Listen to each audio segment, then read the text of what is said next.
OVNI, phénomènes inexpliqués, témoignages, lumières étranges ou observations, zone parallèle, un lien avec l'inconnu.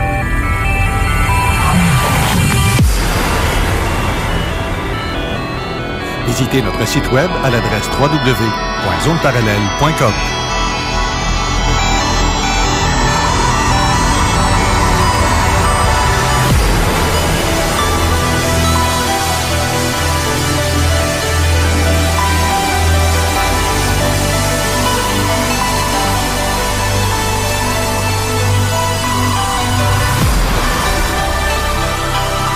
Voici Carole Lozé. Bon samedi à vous tous et toutes et bienvenue dans la zone parallèle. Aujourd'hui, on a une émission spéciale parce qu'on l'a fait en direct avec le séminaire de MUFON. Oui, j'ai un petit rebound un peu parce qu'on a le Skype installé pour que je puisse voir les invités en même temps. Bref, ce que je veux dire, c'est que présentement, Jean-François est là-bas en direct à l'hôtel Victorin. Pour le séminaire de MUFON Québec, quelque chose qui arrive une fois par année. Donc, les chanceux qui sont dans le secteur, qui peuvent voir en direct l'événement. Alors, Jean-François, je sais que tu es là en ce moment. Tu m'entends bien? Oui, bonjour Carole. Est-ce que tu m'entends bien? Oui, je t'entends bien. Écoute, là, on est sur speakerphone et puis, écoute, on est arrivé sains et saufs à l'hôtel. On a couru comme des malades. Le séminaire a commencé avec plein de monde. C'est full à rabord. C'est encore une fois un merveilleux événement que Marc Saint-Germain a réalisé. Il y a beaucoup de gens en bas. On va avoir beaucoup de conférenciers et beaucoup de matière à couvrir, beaucoup de matière ufologique. Et puis, ça risque d'être fort intéressant aujourd'hui. Je vais pouvoir me déplacer un peu, prendre de l'information, parler avec le public, voir, entendre aussi les conférences. Donc, ouais, ça promet d'être assez intéressant. Merci. Mais en plus, tu fais aussi le reporter de ODH TV pour Gilles Thomas en Europe. Tu vas sûrement prendre des images en direct là-bas de ce qui va se passer en même temps.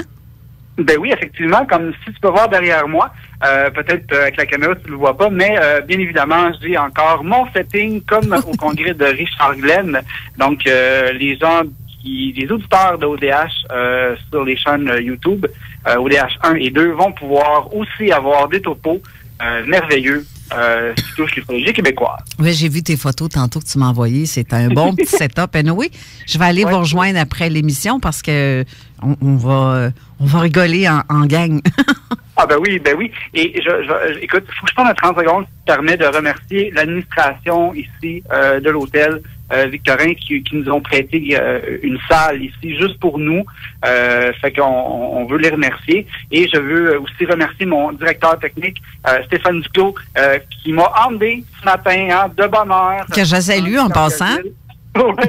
Et puis, un gros merci à mon collègue qui nous suit maintenant et qui est maintenant rendu le directeur des opérations de la DIPA. Et là, je vois sur la caméra que tu es accompagné présentement de Alain Desroches. Bonjour Alain, tu m'entends bien? Oui, je t'entends très bien. Comment tu m'entends? Parfait, c'est parfait. Alain, tu es enquêteur de MUFON depuis quand? Moi, je suis enquêteur de MUFON depuis juin 2018.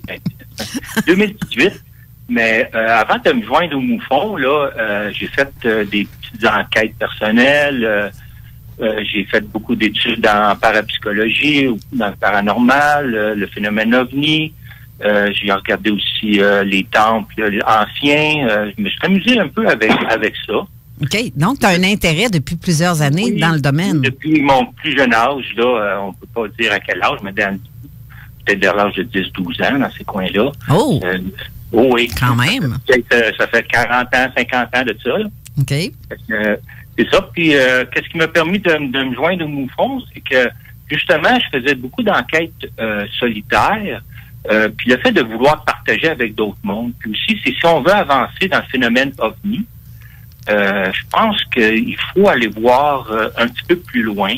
Okay. Pouvoir comparer, faire des liens avec d'autres cas qui sont différents. Okay. Puis là, c'est ça qui m'a permis. Qu'est-ce que j'étais content aussi au début, c'est que on m'a confié une enquête assez importante, le Crop Circle, Oui. avec Éric Tessier. Oui. Puis c'est sûr que Marc Saint-Germain puis Jean-Charles Moyen nous a aidés là-dedans aussi. Parce que moi, j'étais comme nouveau, mais j'ai quand même... qu'est-ce que j'ai fait, c'est que j'étais pas mal... comment je pourrais dire ça? J'ai suivi les règles pour aller au Crop Circle. Tu sais, Marc avait un appareil pour vérifier la radioactivité. Ensuite de ça, moi, j'avais pris le temps de mettre des gants. Vous avez suivi le protocole, en fait. Oui, des protocoles complets. Puis, on a eu des bons résultats. OK. Justement, vous avez parlé de ça ce matin avec toi et Éric. Oui. Et tu retournes cet après-midi en conférence? Oui, je retourne après-midi. C'est un témoignage de rencontre de 4e type. Oh! C'est assez... même, je pourrais dire, il y a eu plusieurs rencontres, plusieurs contacts. OK. Je vais essayer de... Même que l'enquête n'est même pas terminée, parce que ça finit jamais. Est-ce qu'on pourrait, juste pour, à titre de situer notre public, parce qu'on sait qu'il y a différentes classifications, les RR2, les RR1, les RR3, est-ce que tu peux nous expliquer à nos auditeurs le RR4, qu'est-ce que ça veut dire? Donc, rencontre rapprochée de 4e type, c'est ça. Ça fait référence à quoi? De quoi qu'on parle? C'est que quand on parle de 4e type, c'est que le témoin, le sujet il y a une rencontre, un contact avec un OVNI. OK. Puis, le contact se fait aussi visuellement avec des entités et monte à bord du vaisseau. OK. C'est ça le 4e type. Parce que le 3e type, on a le contact avec les entités. Visuel. Pas dans le vaisseau. C'est ça qui voit un être, que ce soit un petit gris ou un être, peu importe lequel. Là. Ouais. Dans le 3e type, c'est seulement que tu vois. Et tu n'as pas de contact. Non, mais tu as un contact avec... Oui, mais tu n'as pas de suivi. Tu ne vas pas dans le vaisseau. C'est ça.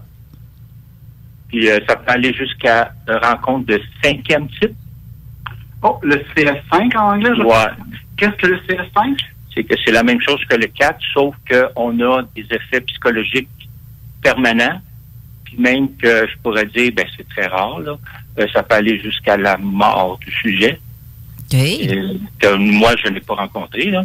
Mais ça, c'est le 5e type. C'est très rare que ça arrive. Est-ce qu'on pourrait... Est-ce que tu connais un cas où il y a eu des victimes de décès? Je sais que... Non, pas moi. Non, j'ai pas connu de cas comme ça. OK. Est-ce qu'on pourrait, mettons, impliquer ça aussi comme la mutilation de bétail? Est-ce que c'est un peu la même chose? C'est un peu différent, ça. C'est pas avec une personne, c'est avec des animaux. Okay. C'est pas la même, c'est pas les mêmes classifications en ce moment. OK, parfait. OK. 2e type? Deuxième, RR2. Je pourrais peut-être commencer par le 1. Le 1, c'est une rencontre rapprochée avec un OVNI. OK. C'est pas seulement de le voir passer une lumière, parce que ça, c'est une rencontre rapprochée. Le 2, c'est une rencontre un peu avec trace au sol. Avec trace au sol, c'est ça. OK. Comme le Crop Circle. OK. Puisqu'il y avait des traces au sol. Ou s'il laisse des objets ou quelque chose comme ça. OK. Donc, il faut comprendre que le MUFON suit, ils ont des protocoles. Moi, je suis en train de faire l'examen, j'ai le gros manuel, et croyez-moi, ils en ont du protocole là-dedans. C'est épais, là. Puis il y en a du protocole en masse. En réalité, là, le vrai protocole et le vrai méthode d'enquête, c'est pareil comme à la Sûreté du Québec ou dans les gouvernements. C'est un peu le même typique d'un enquêteur de la police. Il y a des choses à respecter, il y a des lieux, des choses à ne pas toucher, il y a des choses à... Tu sais, il y a plein de vérifications à faire. C'est peu de monde ont ce genre de connaissances-là. Puis, comme j'aime bien le dire, c'est que l'ufologie doit être approchée un peu comme une scène de crime, avec la même lignée de pensée et le même niveau de difficulté et même la même façon rigoureuse. si on veut porter cette enquête-là ou l'investigation à terme, il faut vraiment quadriller le terrain, passer tout le terrain parlez-moi matin. Ouais, à fond, et puis voilà. Aussi, ce qui est important dans le protocole, dans les processus, c'est que c'est le témoin. Il y a une façon aussi de respecter le témoin. Oui, il faut tenir compte de ce qu'il dit aussi, parce que c'est ça. C'est comme quand on va à la cour. Le témoin principal, celui qui est soit victime, ou faut tenir compte de ce que lui dit, de ce que lui a observé ou ce qu'il a vécu. Mais chacun, faut vraiment aussi se mettre dans la tête que chacun a sa vision. Hein, parce que si je vous montre le chiffre 6 sur une table, vous pouvez le voir du côté tout dépend de quel côté vous le voyez. Ça peut être un 6 comme ça peut être un 9. Donc, il y a une façon aussi d'interpréter les affaires. Donc, c'est beaucoup de décortiquer tout ça. C'est assez particulier. Mais moi, c'est important d'être beaucoup à l'écoute. Ne pas juger non plus, de pas de pas faire de jugement sur qu'est-ce qu'il peut dire, même si c'est des fois on pense que c'est vraiment quelque chose qu'on n'a jamais rencontré, c'est peut-être quelque chose de nouveau dans le domaine, dans le phénomène OVNI. Oui. Puis aussi, nous, dans le protocole, on a beaucoup de formulaires à faire remplir parce qu'il y a la confidentialité, puis ça nous prend des permissions de ces témoins-là pour pouvoir en parler ou comme dans un séminaire. Comme moi, celui que j'ai cet après-midi, il m'a donné carte blanche, puis avant de faire ça, il a fallu que j'ai une très grande confiance avec cette personne-là. Puis un coup qu'il a eu la confiance, il a pu s'ouvrir, puis là, pas me dire seulement une rencontre qu'il aurait eue, mais depuis son jeune âge de 5 ans et demi. Aujourd'hui, il a presque mon âge, il a 57 ans. Donc, ça commence déjà, les contacts? Ça a commencé très jeune, puis à cet âge-là, souvent, les enfants ne comprennent pas de ce qui se passe. Exactement. Un enfant aussi est pas comment on dit, dans sa tête, il n'a pas appris ces choses-là. Il peut pas inventer. Par une information préalablement à c'est quoi des extraterrestres, c'est quoi des RR2. Donc, quand les enfants donnent des témoignages dans un bas âge, en général, ils n'ont pas toute cette connaissance-là parce que souvent, tu peux peut-être me confirmer qu'on reproche souvent aux témoins de dire la personne a déjà eu, s'il a entendu ça dans une vidéo, il s'est construit une histoire semblable. Et le problème, c'est parce qu'on attaque souvent la crédibilité des témoins. C'est ça. Et d'ailleurs, si tu peux me permettre, plus tard, on va avoir Luigi qui va nous parler du cas du Zimbabwe. Oui. En 1994. Et il y a Dr. John Mack qui a été enquêté avec son équipe. Et même si M. Mack était quand même une ressource, il était, je pense, à Harvard. Oui, c'est ça. C'était une sommité dans le domaine et on n'a pas été de main morte, puis on a quand même essayé de décrédibiliser le monsieur. Donc, si on est capable de s'attaquer à une personne de ce calibre-là, j'ose même pas imaginer un témoin.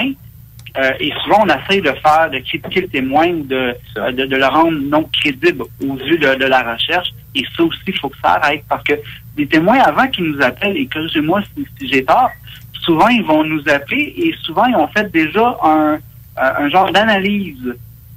J'ai essayé de voir qu'est-ce que ça pourrait être. Puis s'ils nous appellent, c'est en général en dernier recours. Oui. Donc, voilà. Puis en plus, c'est que souvent, un enfant, comme on disait tantôt, lui, connaissant pas de ce qui s'est passé, il va faire un refoulement. Oui. Il va refouler qu'est-ce qu'il a pu ne pas être capable de répondre à qu'est-ce que c'était. Et il va le prendre soit d'une façon qui peut pas être, il va le prendre d'une façon qu'il peut pas l'expliquer.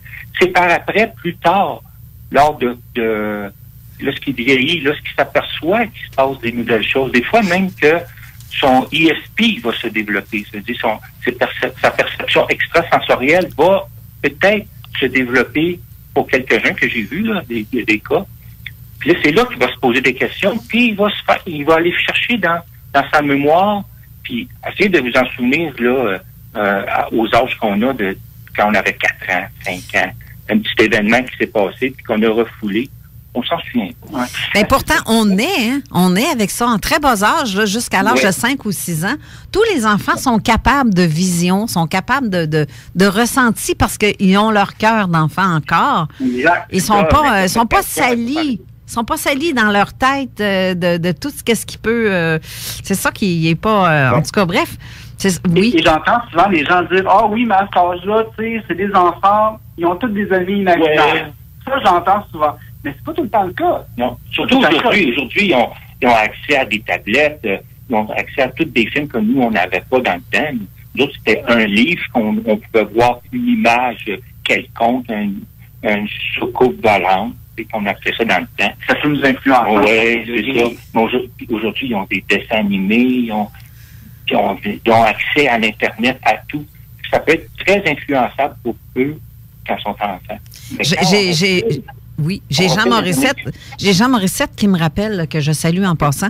Jean me rappelle que, justement, à propos des enfants, j'ai un cas, moi, que j'ai étudié. C'est un enfant de 4 ans, très bas âge, là, et l'enfant a vraiment fait une définition complète de ce qu'il voyait, le contact ce que cet enfant-là avait, puis elle voyait l'extraterrestre, là, avec, elle avait un nom, elle disait comment ça se passait, il parlait de façon télépathique, le personnage était nu, il avait 3 grands doigts, 3 grands orteils à son pied, il avait la même grandeur qu'elle, donc elle avait à peu près 3 pieds, 1 mètre de haut, là. Pas plus, à 4 ans, c'est pas très... Mais tu sais, un enfant peut pas inventer ça, en plus. Non. Ça écoute pas d'émissions comme ça, là. C'est ça. Puis il y a des petits détails qui est intéressant. J'aime ça écouter beaucoup des comparaisons de témoignages. Puis souvent, les enfants, la première chose, quand ils vont décrire leur expérience avec des des entités, il y a une chose qui va revenir souvent. Les enfants, dans un bas âge, ils essaient toujours de se comparer ou essayer de se donner des points communs. Et ce qui sort de juste l'ami imaginaire, c'est quand ils disent, ils ont juste des pieds avec 2 gros orteils, ou je comprenais pas, maintenant c'est un garçon, il n'y avait pas de zizi, je comprends pas. Fait que, tu sais, les enfants peuvent pas inventer ce genre de choses-là. Tu sais, fait que quand on a des détails comme ça, ou quand mon ami, il me parlait d'aller dans l'espace, des choses comme ça, les enfants qui parlent d'une planète qui est en orbite dans notre système solaire. Exact. On peut difficilement commencer à parler d'un animal imaginaire ou d'un problème infantile. Ben, puis les gens vont tout de suite te dire mon enfant a beaucoup d'imagination. Ben oui, on a. Ma tante a dit que. C'est ça, c'est ça. C'est ça. Quand on s'aperçoit, souvent l'enfant ne viendra pas vis-à-vis leurs parents ou dire j'ai vu telle chose. Souvent, ça va être reproduit par un dessin qu'il a fait à l'école. Un dessin. Et que là, les gens disent, c'est quoi que tu as dessiné là? On comprend pas. Là, il explique, c'est une petite personne, là. Puis là, les gens vont dire, oui, mais qu'est-ce qu'elle fait, cette personne-là? Elle se promène dans les airs ou elle fait telle chose, tu sais. Ils vont dire, là, commence à se poser des questions. C'est ça. C'est pas eux qui vont venir en premier lieu vers les gens pour dire, j'ai vu telle chose, tu sais, parce qu'ils vont dire, t'as rêvé de manger trop gras cette nuit, avant de te coucher. Ça fait un cauchemar. Ouais, ça fait un cauchemar. Maintenant, ils font des dessins, puis c'est répétitif, puis un peu comme Luigi va vous parler de Zimbabwe. Ils ont fait des dessins, mais, tu sais, il y a des similitudes entre les dessins. Je sais aussi Les témoignages que John Mark avait il y a la peine de poser des questions. C'est pas tous les enfants qui ont été voir John Mark. Est-ce qu'il existe quelqu'un dans le monde qui va nous écouter? Ils font pas ça. Non. Et c'est drôle parce que justement, John Mark, quand il a interviewé séparément les enfants.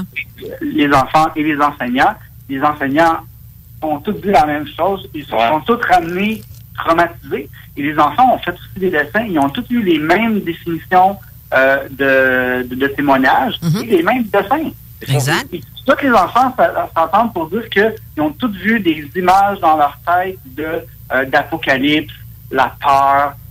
Et on dirait que ces enfants-là, du jour au lendemain, ont été sensibilisés à l'importance de prendre soin de notre nature, en fait. C'est ça. Mais tu vois, j'ai un autre cas aussi, comme Jean Morissette, encore une fois. Jean, lui, c'est un enfant, l'histoire d'un enfant de 3 ans et demi, et Jean lui avait posé des questions à l'enfant, qui avait été témoin de ça, puis il disait que l'OVNI n'avait pas de couleur. Tu sais, c'est spécial d'entendre ça d'un enfant, là. C'est ça, parce que c'est une lumière qui est blanche, quasiment, on va dire, divine, là, ou super profonde, tu sais.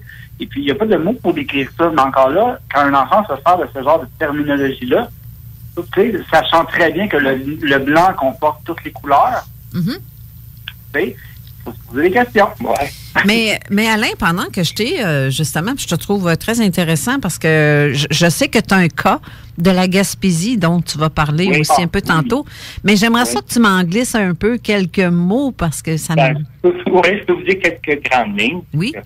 Lui, au début, comme je disais tantôt, il m'a garoché ça tout d'un seul coup parce qu'il ne pouvait pas voir la chronologie des événements qu'il y a eu. Il y a eu plusieurs événements. Fait que comme je disais tantôt, dès son jeune âge, là, il y a eu des événements, des lumières autour de lui, puis après ça, il a commencé à voir, là, je ne décrirai pas toutes les choses que je vais dire au séminaire, mais il a commencé à voir son amie Sylvie, qu'elle s'appelle, a eu un accident. Oui. Lui, il a eu une vision de ça avant. OK. Et par après, c'était vers l'âge de 12 ans qu'il y a eu une rencontre du 4e type. Ça, c'est le souvenir qu'il y a. Celui de 5 ans et demi, il ne se souvient pas. Il y a eu un temps manquant. Il ne sait pas qu'est-ce qui s'est passé. Okay. Donc, à 12 ans, il était avec son oncle, sa tante et sa cousine dans l'auto. Ils ont vu des lumières. Les passagers se sont mis à dormir. Lui, il paniquait. Hey, mon oncle, c'est quoi? Qu'est-ce qui se passe? Pourquoi l'auto est arrêté? Pourquoi, là? Il ne répond pas, il voit qu'il donne. Lui, il a rencontré des entités, il s'est comme réveillé à bord, il voyait l'auto en bas. Ah oui. Il a eu droit à plusieurs choses avec eux. Plus tard, 2 ans après, il a rencontré une autre fois l'OVNI dans un champ. Il était à ce cas-là avec un ami. Moi, c'est sûr que j'ai vérifié, là. Ça fait 45 ans de ça. Okay. Moi, j'ai réussi à rejoindre la tante qui était dans l'auto. OK. J'ai eu son témoignage. Même chose que l'OVNI dans le champ. J'ai réussi à rejoindre son ami. Puis ils se souviennent, là. Ils se souviennent pas de l'événement parce que, comme la tante, elle dormait, mais elle se souvient de ce qui se passait avant et après. Même chose, l'ami était paralysé. Il était sourd. Les deux étaient sourds devant l'OVNI. Mais il me contait que, tu sais, ça fait 45 ans, et tu t'en souviens qu'il y a eu une petite lumière, puis qu'il y a eu telle affaire, puis s'est passé telle chose. Tu sais, quand tu l'appelles pour la première fois chez eux, là, ça fait pas. Tu sais, il a discuté, toi. J'étais un enquêteur de moufon, puis c'est pas ça, moufon, tu sais. C'est le premier contact. Oui. Et puis là, tu sais, faut que t'essayes de, tu sais, le gars va te raccrocher au nez, là. T'essayes d'avancer, puis c'est ça. Fait que, après ça, encore, ça, c'est à l'âge de 14 ans, là. Il y a eu d'autres événements, peut-être pas d'autres enlèvements, mais d'autres événements, puis des lumières, des boules d'orange, plein de choses comme ça. Ça, vous pouvez compter ça après-midi. Mais c'est pas difficile, parce que ça, c'est des cas qui sont passionnants, mais c'est difficile d'un point de vue investigation quand ça fait 45 ans. Oui, c'est ça. Comment on gère un dossier? C'est ça, parce qu'il y a eu aussi d'autres témoins dans d'autres événements qu'il avait eu, lui, à l'âge de 18 ans. Mais là, il m'amenait des noms. On a fouillé dans les journaux de l'époque. On trouve rien. Il y a des témoins qui sont morts. Oui, ça arrive. Le voisin qui a vu l'OVNI, il est mort. Tu sais, c'est pas évident. Puis pour que la personne s'ouvre comme ça, faut qu'il y ait une très grande confiance en toi. Parce que, tu sais, souvent, ces gens-là, pendant toute leur vie, ils ont vécu ces événements-là. Puis le problème, c'est que les autres autour rient d'eux autres. Ou bien souvent, ils les écoutent pas. Exact. Puis, là, c'est bien fatigant avec tes affaires. Oui. Tandis que là, ils trouvent quelqu'un qui peut écouter, qui jugera pas, puis qui dit, ben là, puis là, il garoche, ah ouais, let's go, il t'en sort, puis il sort, puis il pioche pas. T'sais, il est content que quelqu'un l'écoute, puis qu'il jugera pas. J'ai vu des témoins pleurer de joie, moi, parce que je les écoutais.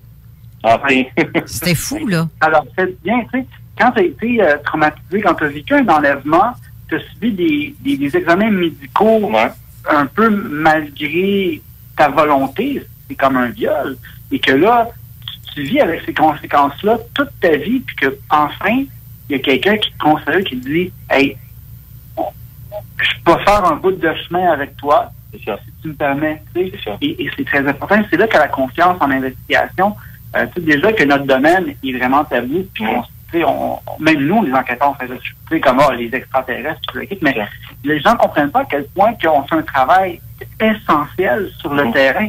Oui, je suis d'accord qu'il y en a que, c'est un peu broche à point leur enquête, là. Ça peut arriver. Parce qu'ils n'ont peut-être pas les ressources pour la faire. Mais avec le MUFON ou avec d'autres organismes, on essaie tous d'être le plus sérieux et le plus protocolaire possible parce que on doit se rester là au témoin qui prend le temps de travailler avec nous. Parce que quand il se passe de quoi une observation, juste une observation, ou même un contact rapproché de 2, 3 ou 4, le fait déjà de le rapporter, parce que souvent tu gardes ça en dedans de toi pendant des années, juste le fait de le rapporter, déjà, c'est quelque chose de très difficile à faire. Oui. C'est pour ça que nous, comme enquêteurs, il faut faire très attention quand ces personnes-là viennent nous voir, d'y aller étape par étape, d'y aller à leur rythme. Puis à ce moment-là, qu'est-ce qui arrive, c'est qu'ils vont s'ouvrir, puis ils vont prendre confiance, puis ils vont pouvoir tout dire qu'est-ce qu'ils peuvent nous compter. Mais toi, Alain... Même si on n'a pas de réponse à leur situation où on n'est pas capable d'expliquer ce qui s'est passé, juste le fait de voir un cas spécial ou si élaboré, ça fait avancer pareil le phénomène OVNI. Effectivement. Mais toi, Alain, personnellement, ce qui t'a amené à ça, là, est-ce que tu as vécu des affaires depuis ton jeune âge? Parce que tantôt, tu parlais de 10-12 ans. Mais est-ce que tu as vu des affaires ou vécu des affaires qui t'ont amené à vouloir comprendre le phénomène? Oui, c'était surtout du côté parapsychologique ou paranormal qui se produisait peut-être des choses, on se pose souvent des questions. OK. C'est quoi? Puis là, après ça, on dit peut-être ça a des liens avec le phénomène OVNI, puis avec des études, puis des recherches que tu fais tout le temps, tu viens un temps que tu dis, je continue à avancer. Personnellement, je pense qu'il s'est passé certaines choses. Okay. Mais c'est très difficile parce que c'est relié au paranormal, c'est relié aussi quand tu étudies beaucoup dans toutes les branches, c'est que tu dis, est-ce que c'est un phénomène OVNI? Est-ce que c'est des fantômes? Est-ce que c'est des esprits? Des entités? C'est quoi? Il y a bien des liens, des fois, que les gens font pas, mais... C'est ça, des fois, c'est ensemble. Puis quand dans ta famille, ils ont les mêmes événements qui sont proches, eux, ils ont leur philosophie dessus, ça vient influencer qu'est-ce que toi, tu as commencé à penser. Exact. Ils ont peut-être raison, moi, je sais pas. C'est ça. Moi, j'ai le goût, ça, parce que je viens de voir, j'imagine que, Carole, bientôt, on va aller dans une pause. Oui. En 2 minutes. Je te confirme que je vais avoir avec moi Sylvie Lamotte en revenant de la pause, mais on va se quitter sur une question que j'adore. Quelle question, Carole, tu penses que j'ai le goût de poser à un ou tous les enquêteurs sur le terrain pour le futur? Je te laisse la poser. Non, vas-y donc, parce que je suis bien... Regarde, je suis pas télépathe. Quoique des fois, je sais ce que les gens pensent, là, mais vas-y donc. OK, je vois. Pas grave, mais moi, j'aime mieux demander, parce qu'on a eu 70 ans d'investigation ufologique dans le monde, 50 années ici au Québec, il y a quelques 2-3 ans. Pour le futur, si on veut se doter d'outils, qu'est-ce qu'on aurait besoin dans l'industrie pour se donner un coup de main en termes d'outils, de ressources? Qu'est-ce que tu aimerais avoir comme outil pour le futur, pour ton travail? Déjà, on est bien outillés, mais je pense qu'on a beaucoup d'organisations à travers le Québec, à travers le Canada, à travers le monde. Puis on dirait que des fois, on travaille tous séparément. Ah, OK. Ah, ça, c'est vrai. Je pense que qu'est-ce qui serait bon, c'est que c'est pas d'arriver puis de dire ben moi je prends ça en chef puis les autres suivez-moi, là, c'est pas ça. C'est de pouvoir de contribuer entre chaque organisation. Donc, une meilleure collaboration. Oui, une collaboration. Moi, j'en parlais parce que je dis souvent, la SQ va travailler avec la STDM. C'est ça. C'est comme ça oui, qu'on réussit à... ils aboutissent à des enquêtes où ils ne pensaient jamais d'avoir des outils beaux, mais quand l'autre organisation arrive, puis quand nous autres, on a trouvé ça. Nous, on a un spécialiste dans ça, puis il nous dit non, c'est pas la même affaire. Fait que ça aiderait, je pense, faire avancer le phénomène d'avoir une manière de pouvoir, pas chapeauter, mais d'avoir une collaboration entre chaque organisation. Exact. Un peu plus de sous puis de matériel. Ah, ben ça, c'est sûr que... Mais comment tu peux aller chercher des sous quand... Ça, parce que je sais que l'on rembourse... Nous autres, on est tous bénévoles, nous autres. Ben, c'est ça, hein, c'est important de le dire. Mais écoutez, je crois, Carole, on est proche de la pause. Oui, faudrait y aller, mais je rajouterais à ce que je reçois des textos de gens qui m'écrivent. Plus de collaboration et moins d'individualisme. Et c'est tout à fait ça. C'est tout à fait ça. C'est pour ça que j'ai été vers le MUFON, parce que j'étais individuel avant. C'était individuel avant? Oui, je faisais des enquêtes par moi-même, je faisais des recherches par moi-même. Mais là, le fait d'aller avec le MUFON, moi, je crois que... Avec toi. Oui, mais je crois que la façon dont qui s'exprime, je dirais plutôt que c'est comme... Tu sais, il y a plusieurs autres équipes d'enquêteurs, mais personne ne se parle entre équipes. Oui, c'est ça. C'est ça qui est dommage. Je pense que c'est plus dans ce sens-là qu'il voulait dire, Jean, là.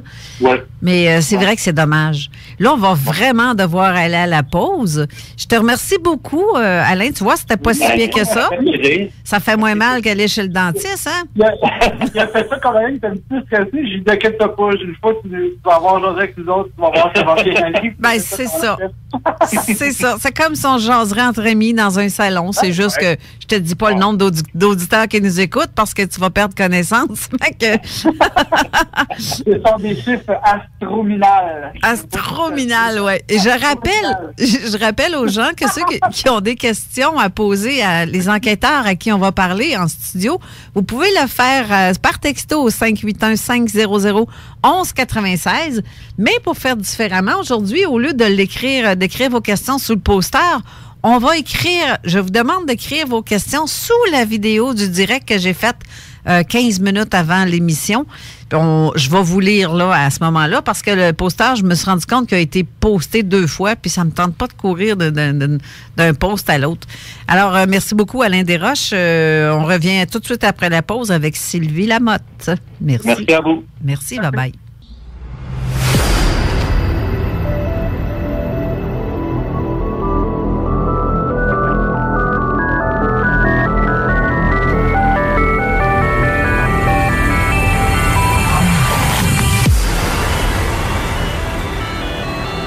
Nous sommes de retour avec, justement, on a présentement Sylvie Lamotte avec nous. Bonjour Sylvie. Bonjour Carole. Ça va bien? Oui, ça va bien. Là, je viens de présenter pour la première fois une enquête que j'ai fait avec le MUFON. Donc, ça, j'étais très nerveuse. Puis après ça, j'étais un peu plus calme. Puis là, le stress remonte un peu avec l'entrevue. Hey, tu me dis que c'était ta première conférence à vie? Ben oui. Pour le MUFON, oui, mais c'est sûr que j'ai déjà eu à parler devant le public, là, mais présenter un dossier MUFON devant des gens qui souvent sont passionnés de ça, puis qui étudient la chose depuis des années, là, c'était la première fois. Et puis moi, ça fait pas des années que j'étudie ça. C'est relativement nouveau, ça fait à peine 1 an. Oui. Wow, puis jusqu'à présent, comment est ton expérience avec le MUFON? C'est plus grand que nature, je dirais. C'est emballant. Parce que moi, j'étais intéressée par la question. On dirait que c'était une question, la question du phénomène OVNI, du phénomène extraterrestre. J'y croyais, OK? Je pourrais dire, j'y crois comme... Tu sais, quand on dit « je crois aux fantômes oui. », on peut y croire qu'on n'a jamais vu, OK? Pour certains. Moi, non. puis on peut ne pas y croire, puis à un moment donné, en voir un, puis là, on est bouleversé. Oui, ça change une vie, c'est sûr. Ça change une vie. Alors, c'est comme de dire, moi, je crois en Jésus. Ben oui, il a existé, peut-être. Mais je ne l'ai jamais vu, ça fait 2000 ans, là, quand même. Là. Mais c'est un peu la même chose. Oui. Mais moi, je n'ai pas vu d'OVNI non plus. OK? Et j'avais la croyance que on n'est pas les seuls êtres intelligents dans l'univers. OK? Et qu'on n'était pas le centre, nous, les humains, le centre de cet univers-là. Qu'il y a sûrement d'autres créatures intelligentes qui sont même plus évoluées que nous, et que oui, peut-être qu'ils viennent faire un tour de temps en temps. Mais c'est beaucoup d'ego, hein, de penser qu'on fait juste tout seul dans l'univers comme espèce genre intelligente. Je trouve ça un peu on se fait les bretelles un peu trop, hein? Ben, on a déjà pensé que la Terre était dans le milieu, là, puis la planète tournait autour. C'est ça. Puis après ça, là, on a vu qu'on était comme à l'extrémité d'une galaxie. Là. C'est ça. Alors là, on sait qu'il y a des milliers de galaxies. Le réveil a été brutal pour lui-même. Voilà. Alors, on n'est pas le nombril du monde. Et voilà. Non, effectivement. On a d'autres choses au bout de nos orteils. Il ne faut pas seulement que regarder la Terre non plus. Des fois, c'est à l'horizon que ça se passe. Il faut regarder où ce qu'on va, mais il faut regarder aussi un petit peu plus haut quand on fait des recherches dans ce domaine-là. Mais Sylvie, toi, qu'est-ce qui t'a amené, en fait, à ça? Parce que si tu dis que tu n'as jamais vu d'OVNI de ta vie, est-ce que... Non. J'y vais. C'est mon père qui en a vu. Ah, OK. Et puis, il m'avait déjà raconté quelque chose. J'étais plus jeune, mais je me rappelle pas, mais je me rappelais qu'il avait vu quelque chose. Et on est tous vieillissants. Et j'ai eu l'idée de recueillir son témoignage en filmant ça avec une petite caméra que j'avais. Ah oui? Et c'est ça. Là, il m'a raconté 3 événements qui s'étaient déroulés quand il était plus jeune. Puis, donc, mon père, moi, je crois à mon père. Ben oui. Fait que, c'est pas un menteur. Et ça m'a donné la piqûre, la curiosité d'aller plus loin. J'ai écouté des émissions de télé sur le sujet, mais c'était encore loin de moi. C'était encore loin de moi. OK. Et en prenant la décision, je me disais, quand je vais être retraitée, quand je vais prendre ma retraite, ben, je vais étudier. Oui, je vais étudier. Puis ça m'intéresserait de devenir enquêteur MUFON pour en connaître plus sur le sujet, en fait, pour m'instruire sur le sujet, recueillir des témoignages. J'aime ça m'intéresse.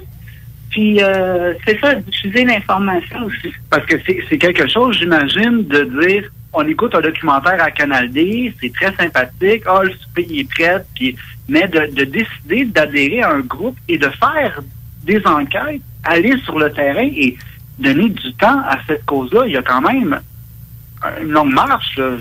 Oui, est-ce qui vous passionne autant? Ben, en fait, là, la passion grandit avec le temps. Okay? Parce que quand j'ai commencé à m'impliquer dans mes fonds, moi, je pensais que j'avais l'esprit ouvert. Oui, parce que MUFON, là, ça fait 50 ans que ça existe. Hein? Oui. Ça fait 50 ans en 2019 ou en 2020, je ne sais pas trop. OK. Mais 50 ans.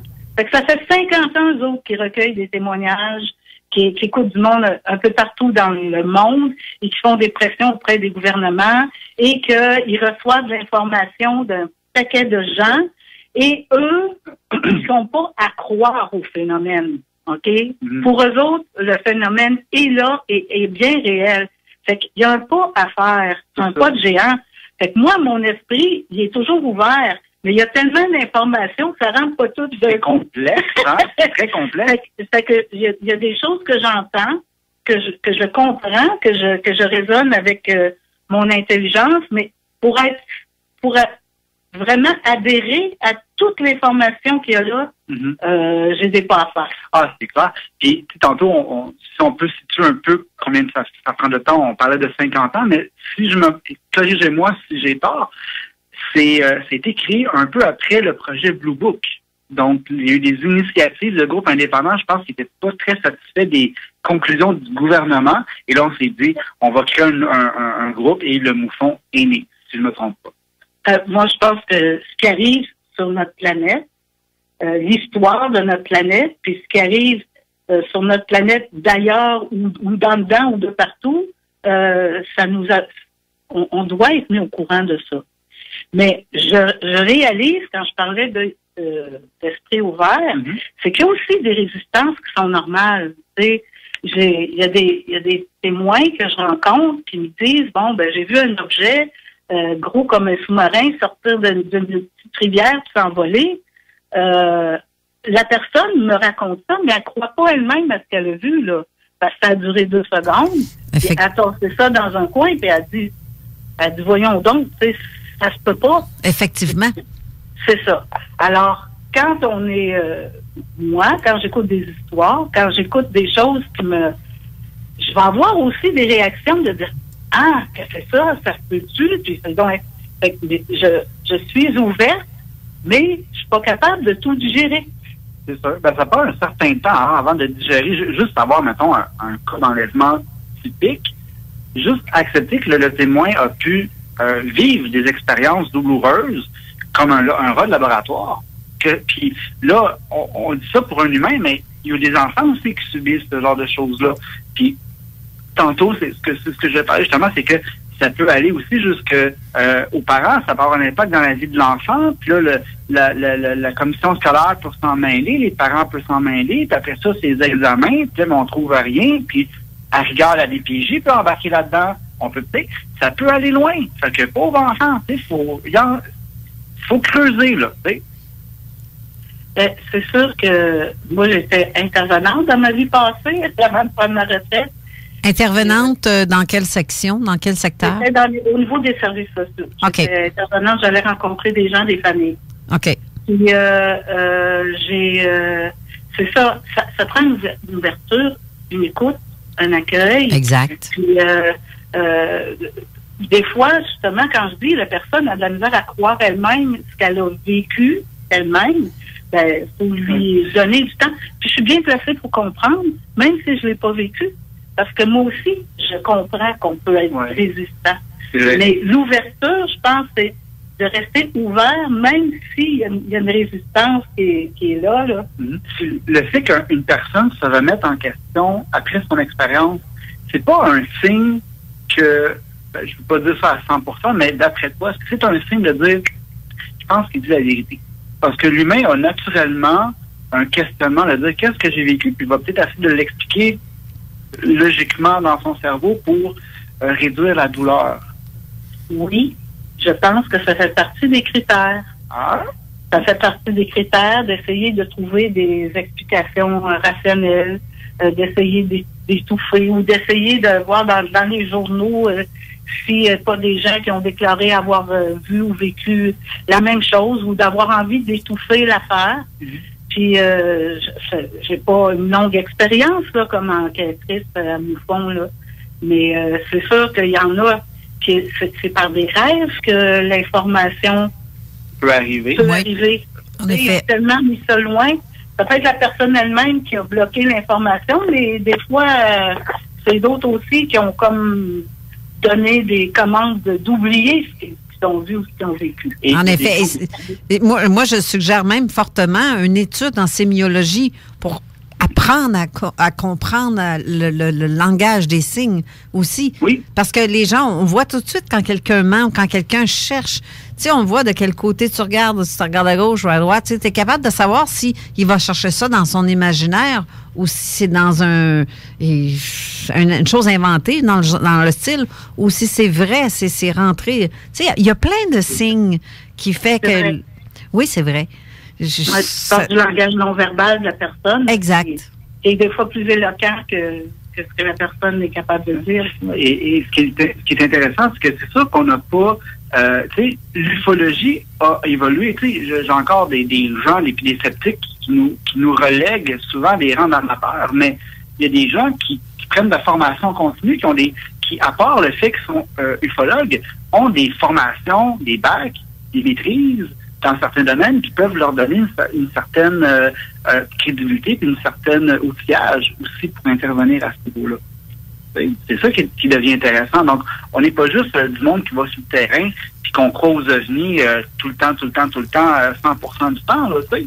Donc, c'est important de dire que des gens sont très professionnels. L'ufologie se développe. Le gros cahier de formation de MUFON contient énormément d'informations. C'est sûr que moi, du côté relations humaines, il y a des choses que j'avais déjà développées grâce à mon travail. Mm-hmm. Mais il y a plein d'aspects techniques aussi, là, d'angle de vision, puis de distance, puis d'instruments. Tout ça, là, moi, je suis vraiment... j'ai besoin d'assistance quand je vais arriver là. De reconstitution géospatiale avec le témoin, hein, quand on arrive sur le terrain, puis qu'on dit, ben voici, l'OVNI se déplacer de telle place, de tel angle. Alors, à ce moment-là, sur le terrain, on va faire une reconstitution des faits, qui est une reconstitution géospatiale. Donc, on prend certaines mesures pour nous donner la vitesse, la hauteur, la distance et la grandeur de l'OVNI. Oui. Grosso modo. Et aussi, on explore toutes les autres possibilités qui peuvent expliquer ce qui a été vu. Donc, y avait-tu des... ça peut être des lampes chinoises, ça peut être un satellite qui passait. Des boules électriques. Bon, c'est ça. Toutes les questions. Les failles géologiques, ça se peut aussi. Ouais. C'est peut-être une relation de ça, on ne sait pas. Effectivement. Ça, c'est pas ça. Tu sais, il y a plein de choses qu'il faut étudier, en fait. C'est très vaste. Il y a tellement de possibilités et que les gens, il y a beaucoup de méprise aussi. Les gens confondent parce qu'il y en a qui viennent de s'apercevoir qu'on est capable de voir des planètes là, dans le ciel. Là, parce qu'avant, ils ne regardaient pas. Là. Il n'y avait pas c'est vrai. C'est vrai, tu es là à voir des étoiles. Tu penses que tu ne vois que les étoiles. Non. Tout ce qui est dans le ciel n'est pas seulement que des étoiles. Tu sais, il y a d'autres choses que ça. On voit des satellites passer, on voit aussi la station spatiale, mais il faut savoir le comportement, il faut étudier les comportements de tous les éléments. Pour pas bien faire, ça prend une base en astronomie. Bref, astronome amateur, même en tant qu'amateur, tu en apprends déjà beaucoup. Ça prend des applications en masse pour essayer de démystifier tout ça, comme pour la station spatiale qui passe. On le sait que c'est ça qui passe, on le voit sur notre téléphone, sur notre application. Il y a aussi comme je le répète souvent, je le dis souvent, mais c'est parce que c'est important. C'est important que tout le monde peut se prémunir de ça, ces applications-là, autant que ça, tout ça, mais aussi les planètes, comme la carte des étoiles.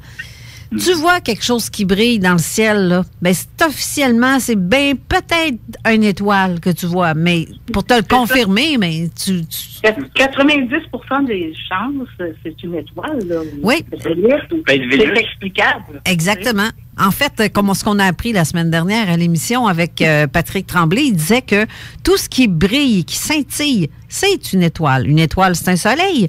Mais ce qui brille pas, mais qui est vraiment fixe, comme ça va être une planète. Ce qui scintille pas est une planète, en fait. Et c'est drôle parce que les gens qui ont des rencontres rapprochées avec un ovni, souvent, ça va commencer avec un point lumineux.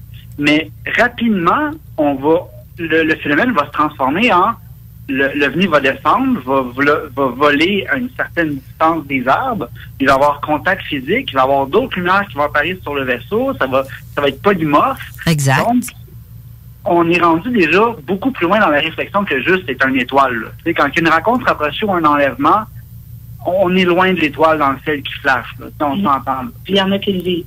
Il y en a qui le vivent vraiment au Québec. Oui. Ben oui. Plusieurs cas d'ailleurs. Ouais. Puis quand on voit un objet lumineux qu'on suspecte et pas supposé être là, tout ça aussi, c'est dans la façon de se déplacer aussi, ça donne, dont l'objet se déplace, ça donne des indices. Mm-hmm. Parce que là, il y a beaucoup de choses qui volent dans les airs. Il y a des drones, entre autres, là, qui peuvent être éclairés la nuit, puis c'est facile aussi à confondre. Mais bon, c'est ça. Mais là, Dieu merci, il y a de nouvelles réglementations qui viennent de passer. On sait tous que le ciel est de juridiction fédérale, donc ils ont commencé à se révéler un petit peu plus la vis en cause des avions, des hélicoptères. Ça peut être un risque pour les passagers, pour les avions. Donc, ils mettent de plus en plus, il y a des permis, il y a des formations maintenant qui doivent être prises pour être capable de manœuvrer un drone.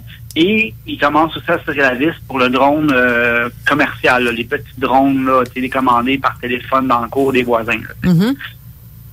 Les mini-drones sont pas ne seront pas touchés, là, les petites c'est affaires là, qui vendent vraiment pas cher puis qui marchent à moitié. Là.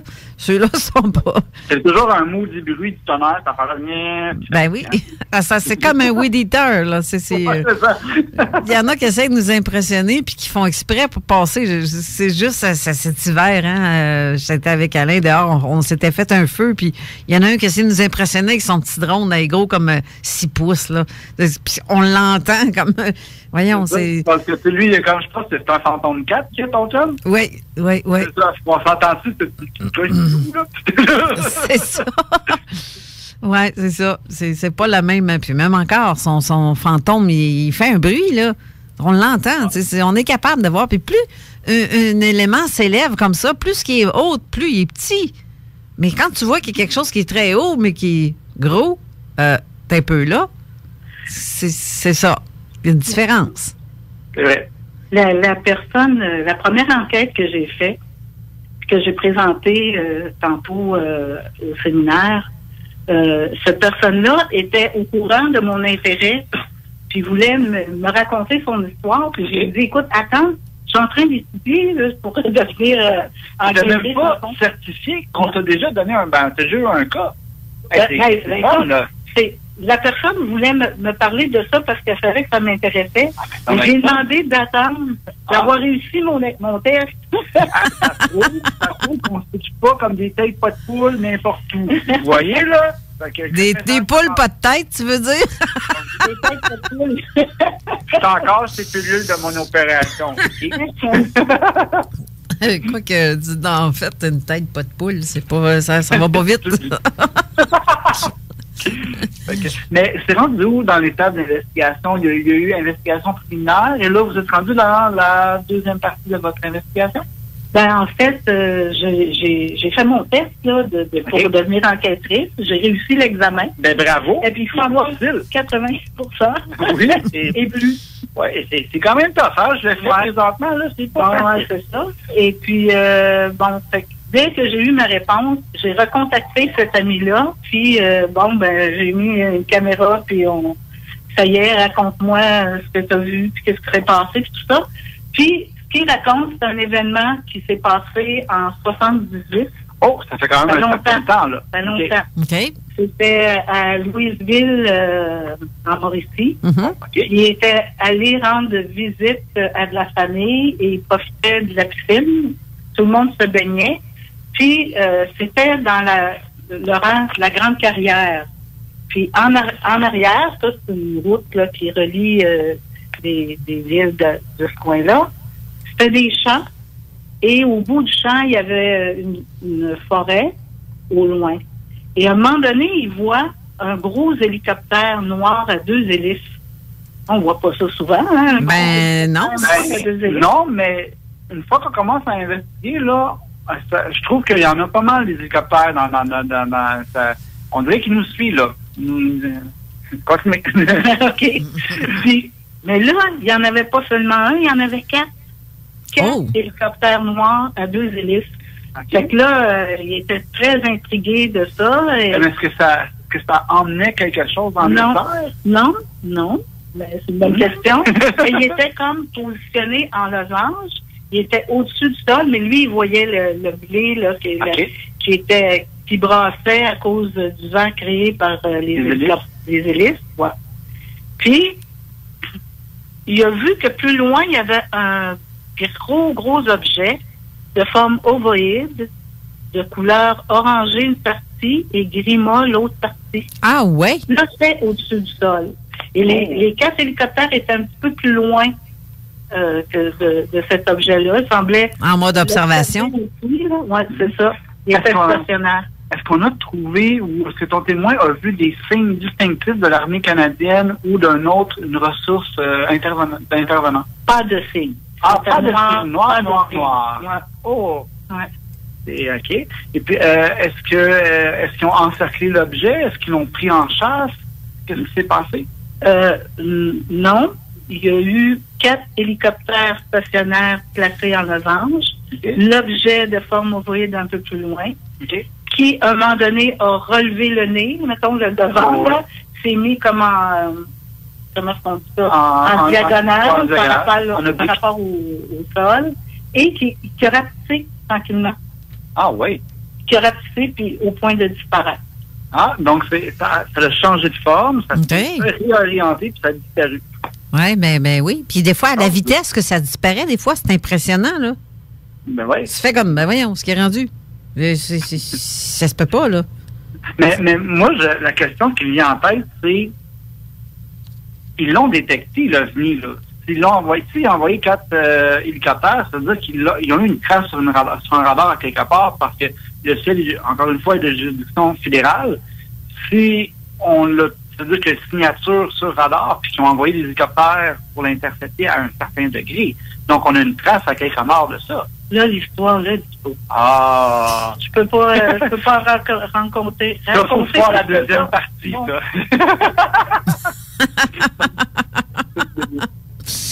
Mais en fait, là. Ben là, ça fait seulement en 78, là, tout le monde était bien dedans. Mais est-ce qu'il y a eu d'autres témoins? Est-ce que vous avez déjà pensé à faire un appel à témoins? Il y a eu d'autres événements au Québec, où des gens ont vu des objets volants non identifiés de cette forme-là. Il y en a plusieurs relevés, mais là, je ne sais pas par cœur, là, mais il y en a. Moi, j'ai goût de lancer, de te tendre la main et en même temps à celle à Carole. Est-ce que tu as le goût de lancer un appel à témoins? Ça peut peut-être t'aider. On a un bassin quand même de gens qui se promènent, te donner un coup de main. Nous, on est très ouverts à ça. Carole, ben oui. Ben oui. Vas-y, je te laisse la parole. Fais ton appel à témoin. Avez-vous été témoin d'un objet volant non identifié, d'une rencontre qui... avez-vous des cauchemars ou des choses qui vous hantent et qui vous dites que ça vous parle quand vous entendez parler du MUFON? Ben, vous pouvez contacter... le 96,9 et Lévis CJMD. Donc plus simplement, c'est plus simplement sur zoneparallèle.com ou sur la page Facebook de Zone Parallèle. Je vais automatiquement t'envoyer, Sylvie, les réponses. Si j'ai quelqu'un d'autre qui écrit ou qui dit qu'il a vu, tu me rappelles la date 1978, si je me trompe pas? Oui. OK. En 78. C'était fin juillet, début août. OK. Dans quel secteur? On est à Louisville. Louisville? OK. Oui. Est-ce qu'on a un coin plus précis, puis l'heure à peu près? Oh, le coin précis, ben, c'était un petit peu à la sortie de Louisville, au rang de la Grande Carrière, dans un champ en arrière, près de la petite rivière, à l'orée de la forêt. OK. Puis l'heure précise, je sais pas. C'était le jour, sûrement. OK. Les gens se baignaient. OK. Donc 2 jours. Parfait. Donc, on appelle aux témoins. Si dans ce secteur-là, vous vous rappelez d'avoir vu des hélicoptères en forme, noire, non identifiés, de forme de losange, intercepter un engin de couleur gris et orange. Ben, n'hésitez pas, c'est une information qui est hyper importante. Envoyez un message à Carole et puis nous, on va s'assurer que toutes les informations, et je tiens à le dire, restent confidentielles, vont être retransmises. Oui, parce que en tout cas, vous avez sûrement des auditeurs qui sont habitués. Vous devez savoir que plus on a de témoins qui sont pas reliés ensemble d'un même événement, plus l'événement devient crédible et concret. Exactement. Donc, on est capable de faire un lien entre 2 témoignages. Là, ça devient extrêmement intéressant. Exactement. Sur ces sages paroles, on va devoir aller à la pause, encore une fois. Après, je ne sais pas si on va parler à Luigi, Jenny ou Eric. Je ne sais pas lequel Oui, Luigi. Donc, Eric fait un énorme et un travail excellent de m'emmener les idées. Donc, j'ai avec moi Luigi. Donc, on va aller à la pause et après la pause, je te reviens. Merci beaucoup, Sylvie Lamotte. On va se voir tantôt. Et je te souhaite bonne continuité dans ton domaine et dans ton nouveau domaine, en fait. Et j'espère que tu vas avoir autant de plaisir qu'on en a, nous aussi, quand on fait ce genre de recherche-là. Même si c'est bénévole, c'est toujours plaisant à faire et à entendre des cas comme ça. Alors là-dessus... Merci beaucoup pour votre implication. Hein? Merci. Plaisir. Puis encore félicitations pour ton examen. Puis j'espère que tu auras beaucoup de cas. Parfait. On se revoit. À plus. À tantôt, Jean-François. Je reviens tout de suite. À tantôt.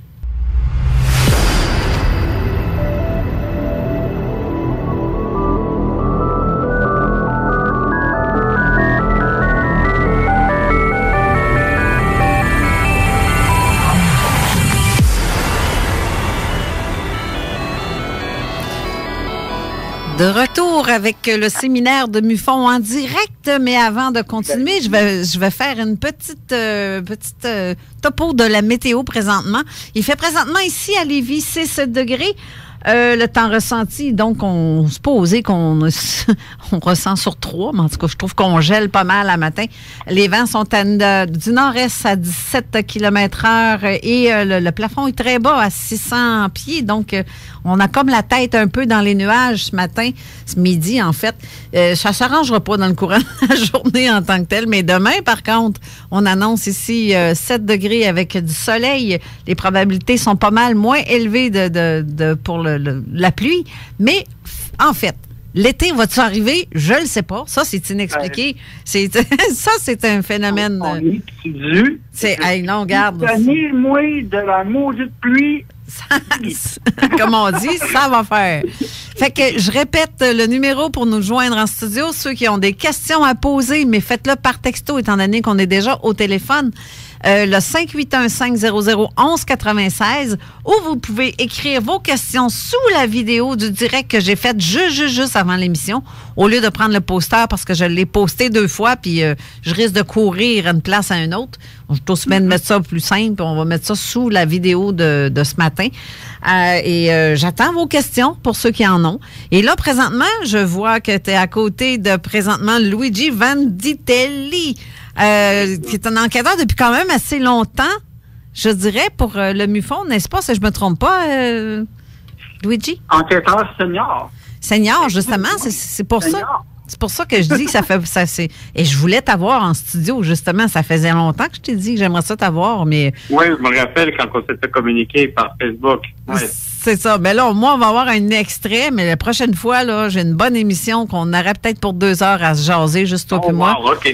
Je réitère mon invitation parce que je trouve ça... J'aimerais vraiment entendre ce que tu as à dire parce que tu en as vraiment de bonnes histoires. Tu as beaucoup d'informations d'accumuler depuis toutes ces années-là. Puis je trouverais ça intéressant qu'on en parle plus. Mais là, toi, tu viens de terminer ta conférence? Oui.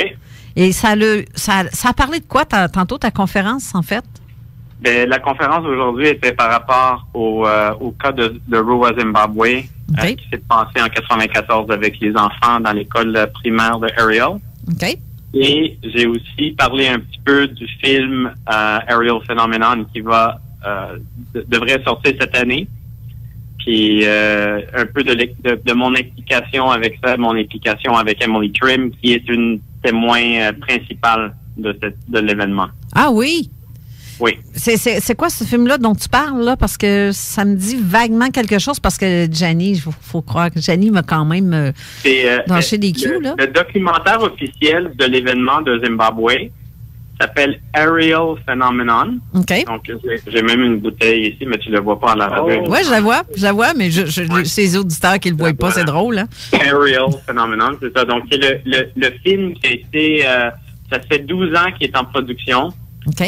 C'est Randall Nickerson qui s'occupe de faire le film. Randall était un collègue de John Mack et a reçu les droits du John Mack Institute à New York de faire le développement de ce documentaire. Okay. Ça fait 12 ans. Une partie du documentaire est filmée à Montréal et à Saint-Azov-d'Hawaï. Ah, wow! C'est assez bon, oui. Wow! Et c'est un film qui va aussi être D'après ce que j'ai su, Spielberg l'attend, le voir en privé avant qu'il sorte. Wow. Donc, on pense vraiment que ça va avoir un impact global.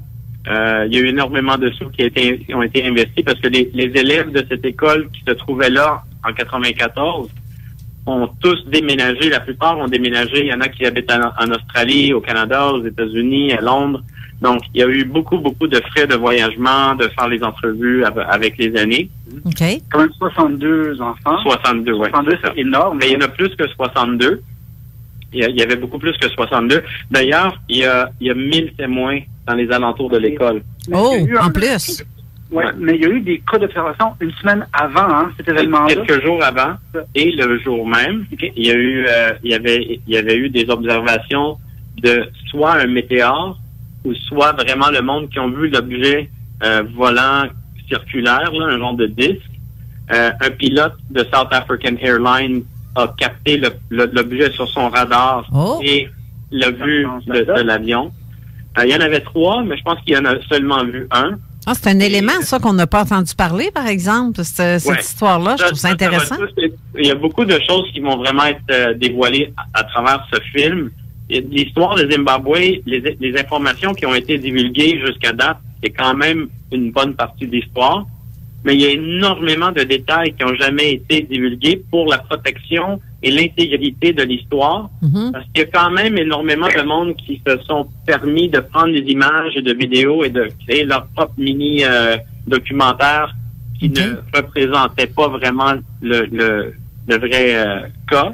Okay. Excuse-moi, si tu peux me permettre, corrige-moi si j'ai tort, si tu pourrais juste dire à nos auditeurs qui était John Mack au niveau de sa profession. Ouais. Et il faut dire que suite à ce cas-là, il a quand même enquêté beaucoup et il a dit que les enfants avaient vécu quelque chose et on a quand même essayé de le discréditer. Oui.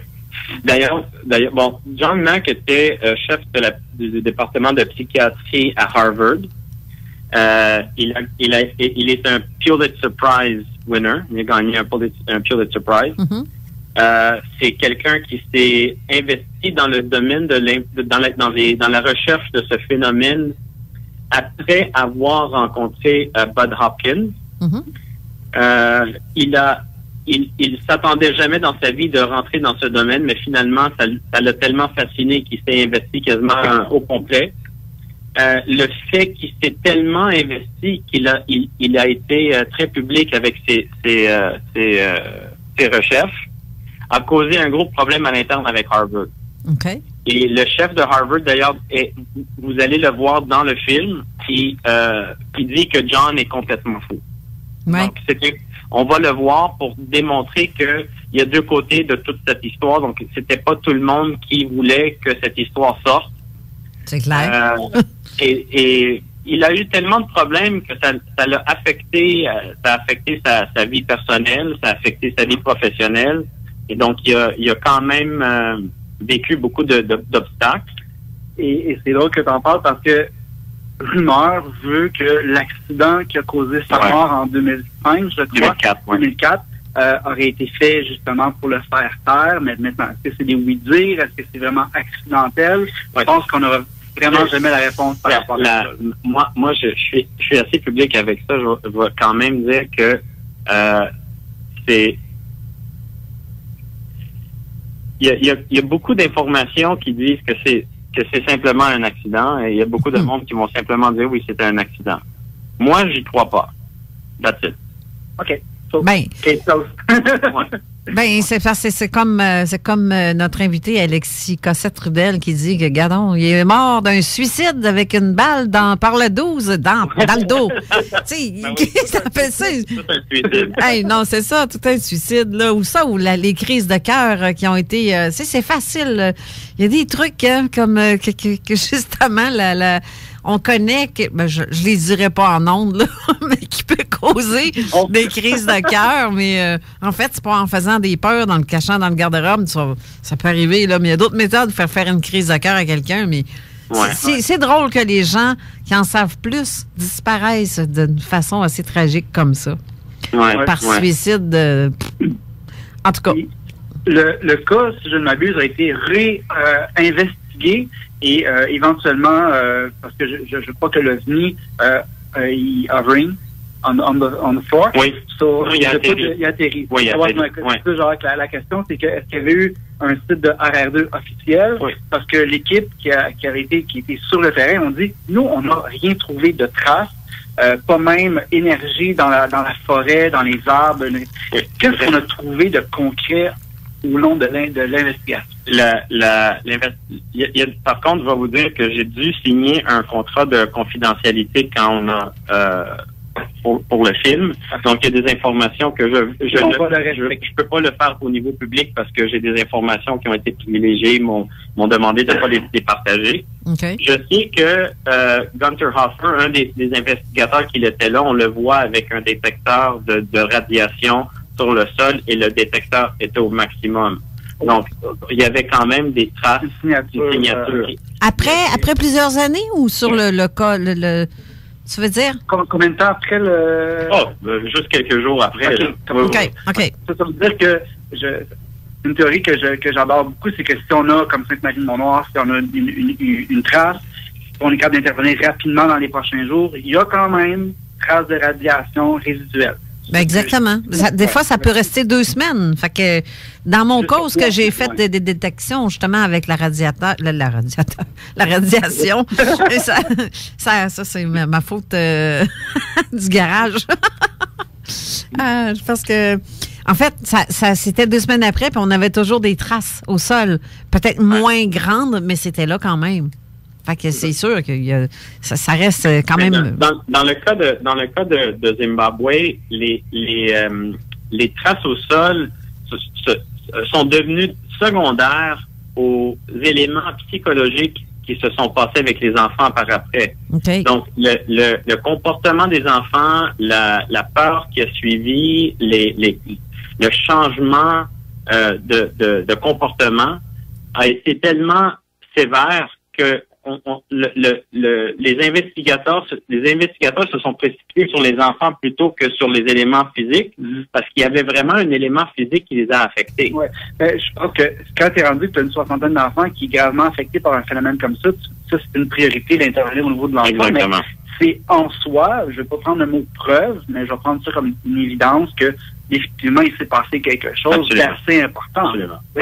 C'est sûr que John Mack avait déterminé qu'effectivement, ses enfants n'étaient pas en train de mentir. L'histoire des enfants allait jamais changer. Donc, de un enfant à l'autre, l'histoire se coïncidait parfaitement.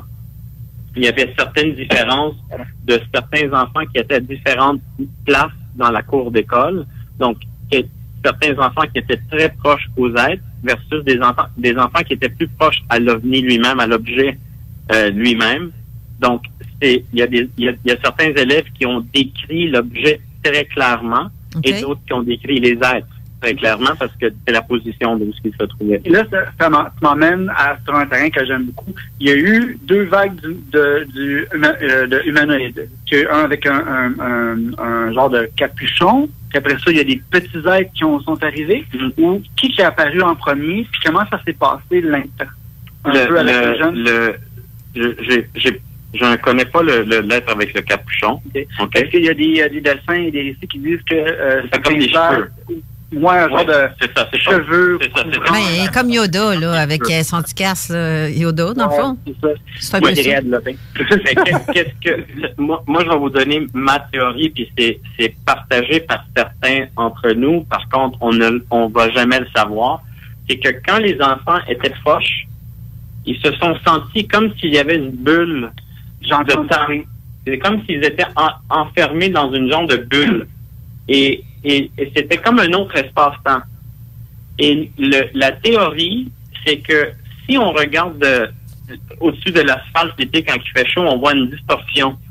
OK? Et cette distorsion au-dessus de l'asphalte, c'est à cause de la chaleur. Ouais. Et si on mettrait ou si on mettrait un animal, disons, qui serait noir au complet, dans une distance où ce que la distorsion de vue cause le noir de l'animal de s'étaler comme des cheveux, on pourrait penser à une certaine distance qu'ils auraient des cheveux. Mais les enfants qui étaient vraiment proches, vraiment face à face, ils n'ont jamais vu de cheveux. Donc, c'est important de mentionner ça. Ouais. Et puis, il y a toujours l'aspect des jeunes qui sont très clairs dans ce qu'ils disent. Ils m'ont montré des images de la terre qui va s'assécher. Ouais. Là, du jour au lendemain, ils ont été tous concernés par l'environnement. Qu'est-ce qu'on peut travailler? C'est exactement ça. C'est le message principal. Les deux messages principaux qui ont été transmis aux enfants étaient de porter attention à l'air et à l'eau de la planète. Et le deuxième message était de faire attention à comment nous allons utiliser la technologie. Donc, il y a eu deux vagues de messages et ça a été transmis à plusieurs des enfants qui étaient plus proches. Pas tous les enfants ont eu le message en passant, mais il y a eu les plus proches. Et Emily, d'ailleurs, moi, j'ai été impliqué avec... Blonde? Non, elle est rousse, ouais. Elle était à côté de Lisa, la petite fille noire qui dit « All the trees that will go down ». Ah. Ils étaient une à côté de l'autre et les deux êtres étaient à 5 pieds devant eux. Et donc, les informations qui ont été transmises à Lisa étaient par rapport à l'eau et à l'air et les informations à Emily par rapport à la technologie.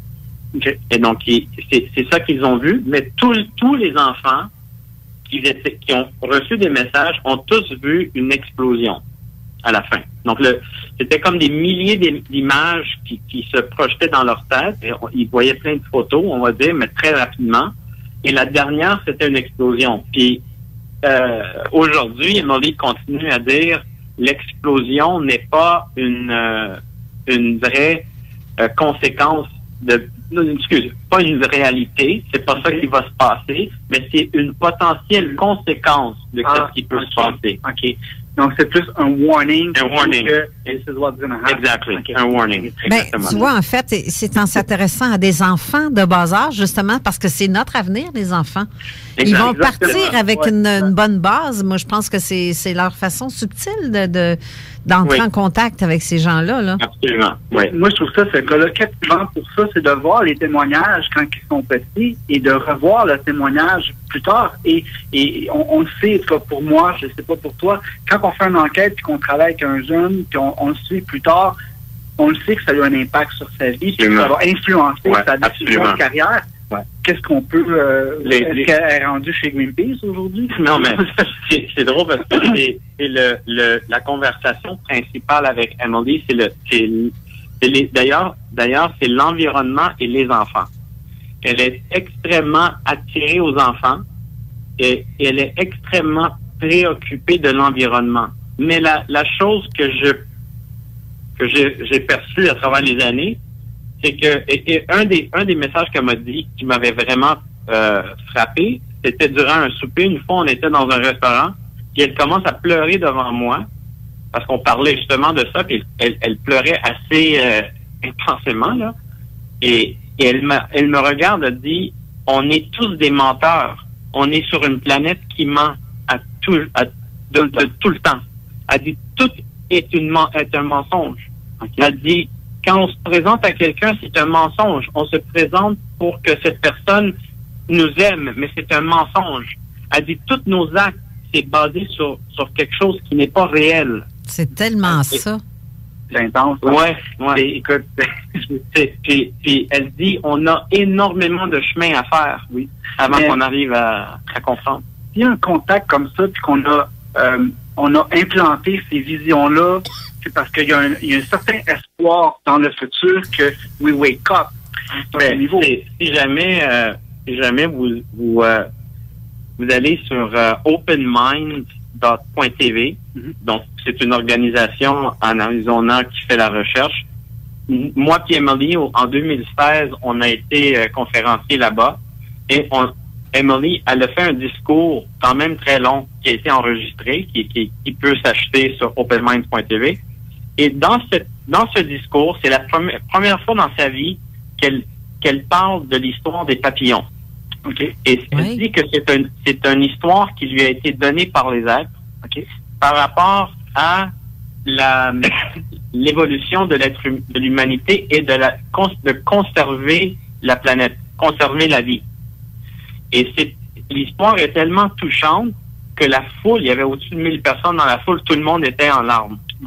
Donc c'est quelque chose de vraiment à voir. Je peux pas vous la décrire. C'est vraiment à elle de doit être intense d'une façon tellement émotionnelle et chargée d'avoir un public qui réagit aussi fort à ce genre de message.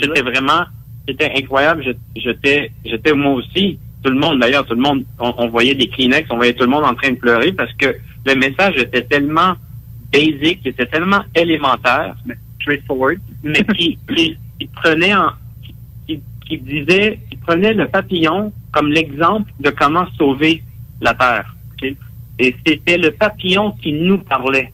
C'était comme si l'histoire faisait que le papillon parlait aux êtres humains et le papillon disait « Je dois m'en aller parce que vous avez créé un environnement que je ne peux plus rester, mais je peux retourner si vous changez. » Wow! OK. C'est vraiment profond. Je vous ai donné le très court, là. C'est un message qui lui a été transmis et à chaque fois qu'on en parle, elle a de la misère à en parler parce qu'elle aussi, elle va pleurer parce qu'elle dit que c'est tellement profond. Ben oui. C'est quelque chose que même les enfants pourraient comprendre, là. C'est très simple. Ouais.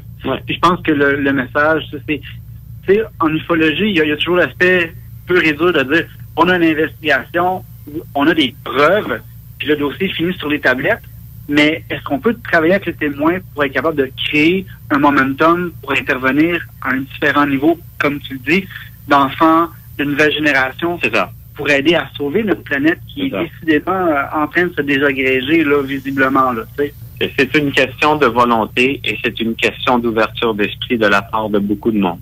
Effectivement. De toute façon, s'il y a quelque chose à changer, je pense que c'est vrai. Il faut le changer avec les enfants. C'est la principale direction. Et c'est la nouvelle génération qui doit être conscientisée plus que nous pour que eux ils puissent évoluer dans leur existence pour qu'ils puissent aider à améliorer le tout. J'ai le goût de te poser une question. Est-ce que il y a eu d'autres contacts avec les autres? Il y a toujours un deuxième et même troisième contact. Ouais. Oui. Il y a eu d'autres contacts. Absolument. Absolument. Je continue. Ouais. Ben, tu vois, pour moi, la Terre a le cancer et le cancer le plus important de la planète, c'est l'homme. Parce que c'est l'homme qui est en train de la tuer. Là. On s'entend qu'ils font un ravage dramatique. Là. C'est ça. C'est vraiment plate parce que c'est un des messages les plus critiques, les plus importants qu'il faudrait qu'on écoute. Puis c'est un des messages qui est le plus mis de côté des fois. Parce qu'on va prioriser l'économie, on va prioriser toutes sortes d'autres choses qui ne sont pas importantes. C'est ça. On va dire la Terre, elle va s'en occuper, mais finalement, je pense qu'elle va s'occuper de nous. Regarde, on fait juste, on ramasse des fonds puis de l'argent au bout des milliards et des millions et des milliards pour sauver une église pendant qu'il y a des petits noirs en Afrique qui manquent, qui sont même pas capables de manger, là. Pourquoi pas avoir transféré, tu sais, les valeurs humaines est vraiment mal placées parfois, là, c'est épouvantable. Épouvantable. Ça m'arrive encore de regarder beaucoup de visions mondiales, puis je peux pas croire qu'aujourd'hui, il y a encore des gens sur la planète qui n'ont pas l'eau potable. I don't understand. Je ne comprends pas. Tu sais, puis je viens hors de moi, là.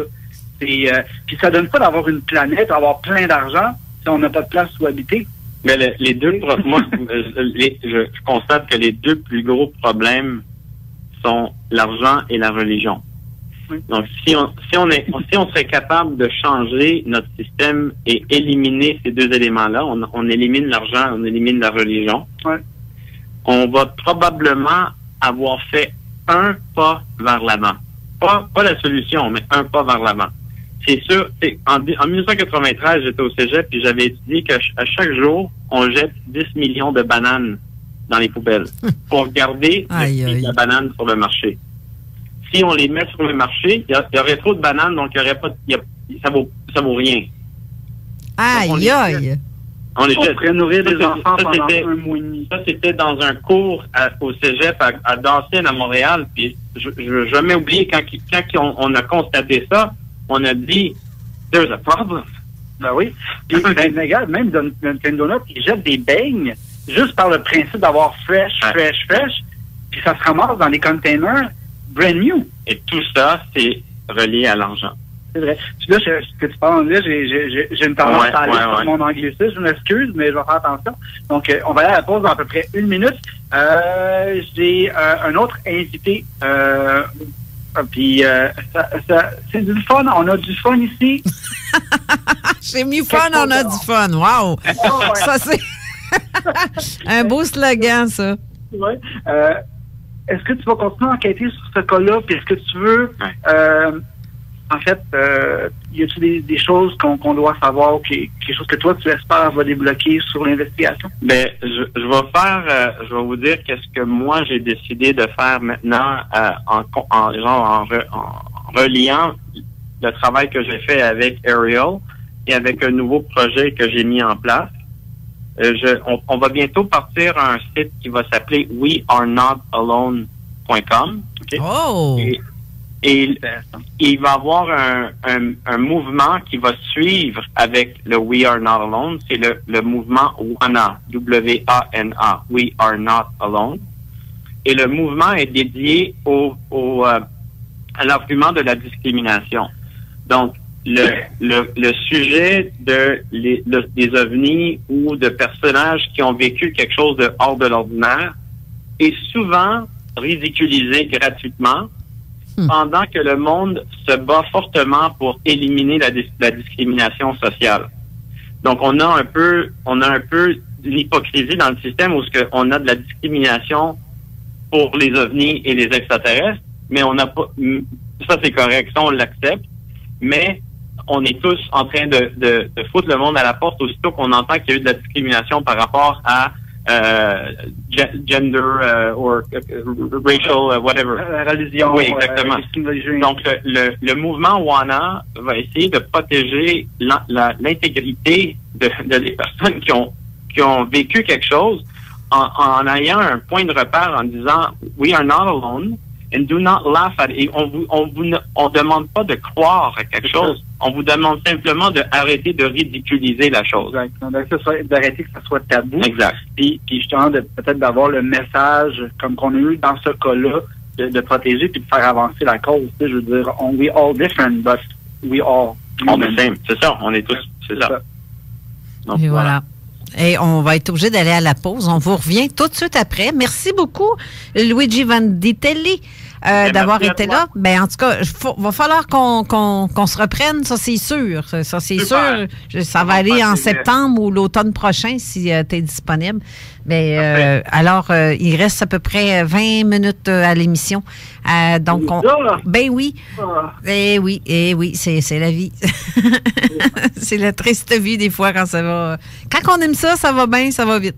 Mais bref, c'est ça. Alors, on se revoit un petit peu plus tard, Luigi, et on va à la pause et on vous revient tout de suite après.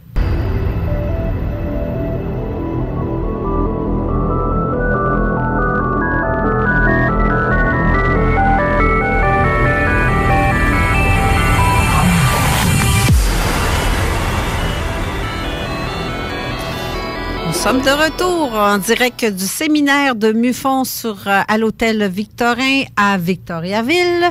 J'ai pas eu beaucoup de questions, en fait, du public, seulement que des bons commentaires, mais je vous rappelle que le 31 mai 1969, là a été créé le MUFON,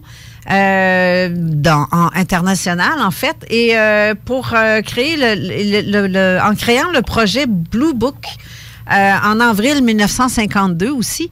Ça, c'est toutes des informations que Jean Morissette m'envoie en texto à l'occasion. Je trouve ça bien pratique que Jean m'en envoie. Mais c'est bien aussi de ramener l'historique d'où est-ce que ça vient, parce que c'est quand même rendu international. Exact. Là, on a Marc Saint-Germain qui a eu un poste beaucoup plus haut, beaucoup plus de responsabilités, et ils sont très actifs sur le terrain. Ils font de l'excellent travail. Et ne devinera jamais avec qui je suis présentement. C'est dur à pas deviner. J'ai la caméra. Janie Charuot, bonjour. Bonjour Carole, comment ça va? Ça va bien et toi-même? Oui, ben, très bien. Pas trop stressé dans tout l'avant-midi parce que toi, tu passes cet après-midi, je crois. Hein? Oui, alors donc je stresse un petit peu parce que moi je commence d'ici 3/4 d'heure. Donc, on va faire l'entrevue rapide, mais on va devoir la libérer rapidement parce que je pense qu'elle a quand même une grande journée devant elle. OK. Donc, tu peux nous donner un petit 15 minutes? Oui. Oui, parfait. Puis on va te libérer rapidement et on apprécie beaucoup le temps que tu nous donnes, toi et M. Désiré. Oui, justement, ils viennent de me texter pour me dire ça.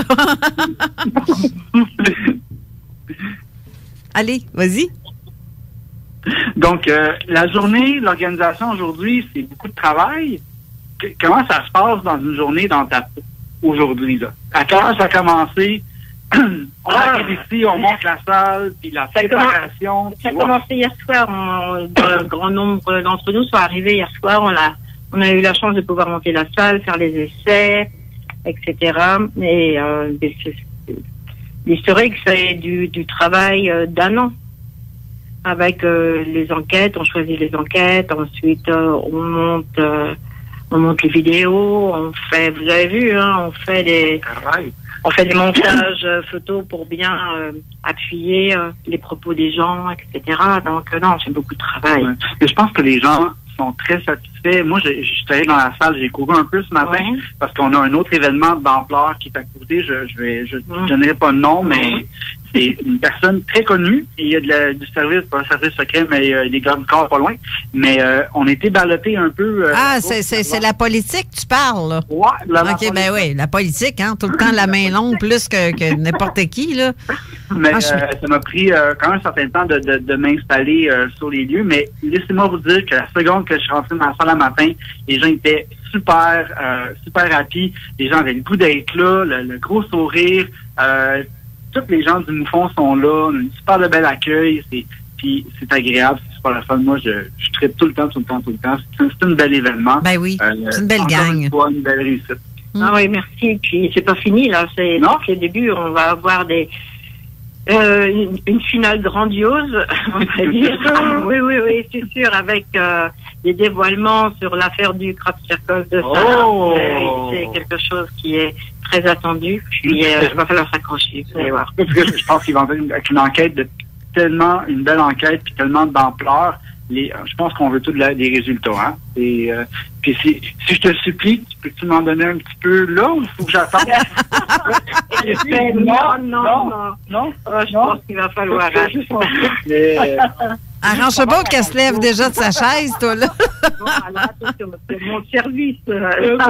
Mon garde du corps. Non, il vient de se lever, je vais me taire un peu parce que j'ai peur pour ma vie. Non, mais je comprends, il y a des choses qu'on doit taire aussi. Il y a des choses que je sais que je dirais pas non plus, par respect, parce que j'ai pas à faire ça, j'ai pas à parler, c'est pas à moi à dire des affaires. Fait que je laisse ça aller, ça va se faire. Fait qu'on je respecte effectivement Janie dans son ce qu'elle vit là. C'est pas des cachotteries, mais c'est sûr qu'on va garder le punch, la primeur aux personnes. Ben oui. Exact. Oui. On a entendu tellement parler de cette belle investigation-là. Je pense que tout le monde veut savoir qu'est-ce que c'est la résultat de ces choses-là. C'est complètement inattendu. Ah oui? C'est complètement fou et inattendu. T'as vu, Eric? Depuis chez vous, il doit laisser 2-3 places. C'est si vous voulez nous reprendre. OK, parce que les gens peuvent se rendre après le dîner. Vous recommencez à 13h30, si je me trompe? Oui. Et les gens peuvent assister à 13h30 aussi pour la suite? Oui. OK. Oui, je pense. Ils sont obligés de payer pour la journée, ils peuvent payer pour le restant de conférence. Le restant de conférence, OK. Donc, c'est ça. Donc, le prix, les gens qui arrivent comme en deuxième partie vont payer seulement la balance de ce qui va rester moitié d'intervenants, si on veut, de conférence. Mais c'est une très bonne chose, c'est cool quand même. Là. Toujours temps de s'y rendre à l'hôtel Victorin, à Victoriaville. D'ailleurs, j'y vais tout de suite après. Moi, j'ai hâte que tu t'en viennes. Oui, fait que c'est ça. Mais Janie, vous êtes attendus, je présume, parce que c'est l'heure du dîner pour vous autres, jusqu'à... Et vous mangez justement avec les gens qui ont payé pour... Oui, c'est ça. On mange avec des gens dont il y a des témoins parmi des témoins, oui, qui chacun raconte son histoire et puis se confie, donc c'est intéressant. Mhm. Et puis tous les enquêteurs sont là aussi à table, un peu dispatchés dans la salle, donc. Ouais. Et je pense que c'est ça aussi pour les gens qui vivent des phénomènes, qui peuvent s'asseoir avec des gens qui vivent le même phénomène que eux. C'est un peu une rencontre familiale annuelle. Donc, on se sent un peu moins seul aussi. Ben, c'est ça. Moi, j'ai un témoin qui est là aujourd'hui, qui a une énorme histoire derrière elle. Et là, je lui ai dit, alors, est-ce que tu te sens moins seule? Puis elle me fait, oui, oui, soulagée, oui, je me sens moins seule maintenant, oui. Mais vous voyez, juste sur ça, sur l'aspect humain de la chose, c'est pour ça que c'est important de faire des séminaires, faire des petits événements comme ça, parce que faut quand même penser aux témoins là-dedans. Oui, on présente des conférences, des choses comme ça, c'est toujours le fun, mais il faut aussi penser à témoins qui vivent quelque chose. Effectivement. On leur fait une large place et on est heureux de les accueillir. Puis tout à l'heure, moi, là, je vais commencer avec 3 témoignages que j'ai choisis. Est-ce que tu peux nous en parler un petit peu? On va parler brièvement parce qu'Éric m'a fait des consignes, mais il y a 3 témoignages, donc il doit nous écouter d'ailleurs. André C. qui a été témoin d'enlèvement. OK. Oh. Oui. Richard de Shawinigan. OK. Qui a vécu quelque chose jeune et puis récemment, qui a une 60aine d'années. Et puis un témoin français en France. C'est aussi sur un enlèvement, mais on va dire qu'en France, c'est un petit peu plus tabou qu'ici, donc c'est bien de briser un peu le silence. Là, puis... Est-ce que, je sais que vous développez beaucoup l'ufologie en France, c'est une nouvelle branche quand même en France. Comment c'est reçu les Français avec le mouvement Moufon? Est-ce que vous êtes un affaire américain? Voilà, c'est ça un peu.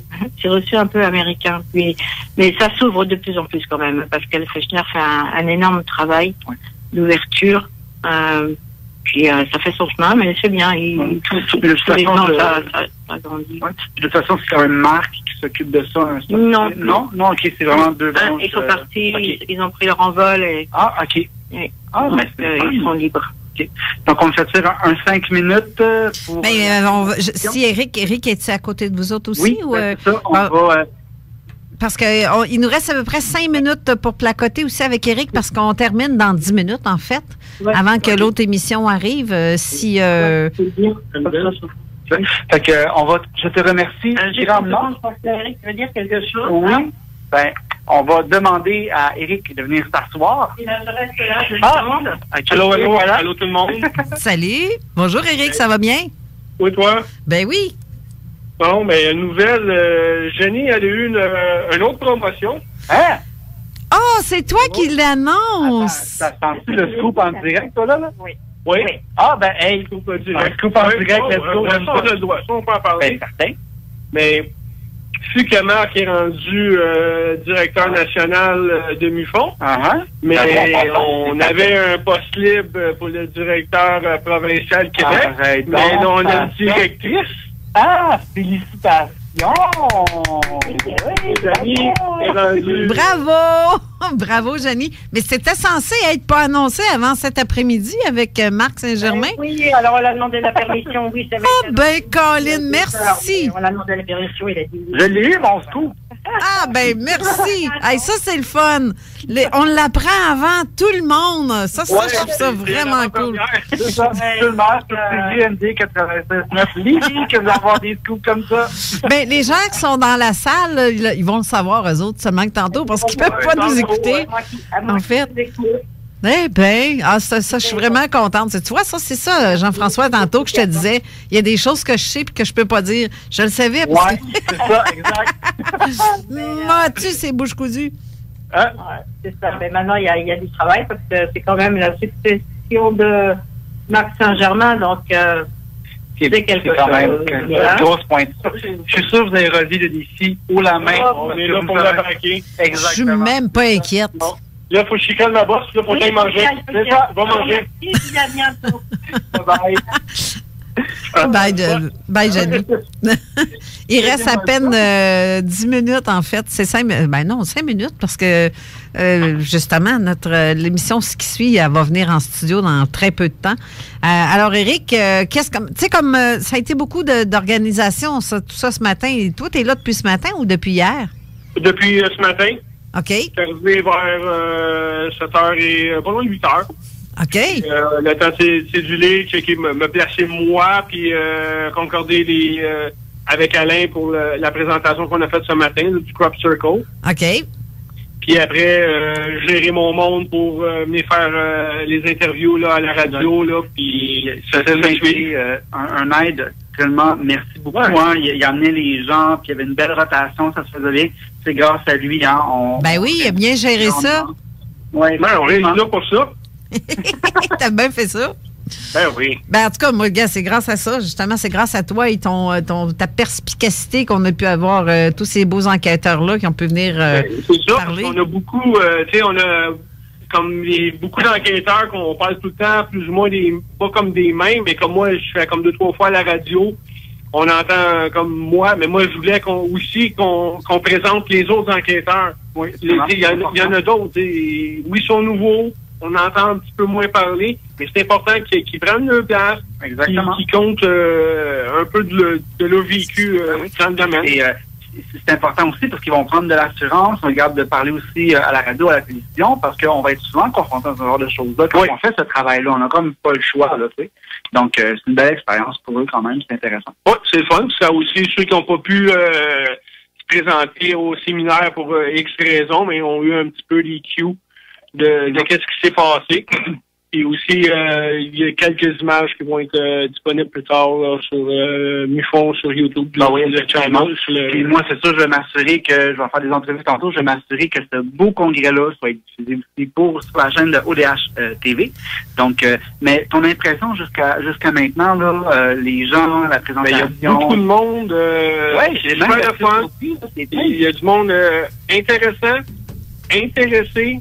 Pose des bonnes questions. Il y en a qui sont venus spécifiques pour une chose. Comme le Crop Circle, il y en a qui sont venus et s'intéressent à ce dossier-là. Ils nous ont posé des très bonnes questions avant et pendant aussi. Et c'est pas juste tu fais ta conférence, quelques questions, puis on arrête ça là. On invite le monde à venir nous voir après et pouvoir aller développer plus personnel avec ça. Et les gens sont très disponibles. Hein, ils vont vous accueillir à la porte. Mais un beau petit bracelet comme le mien.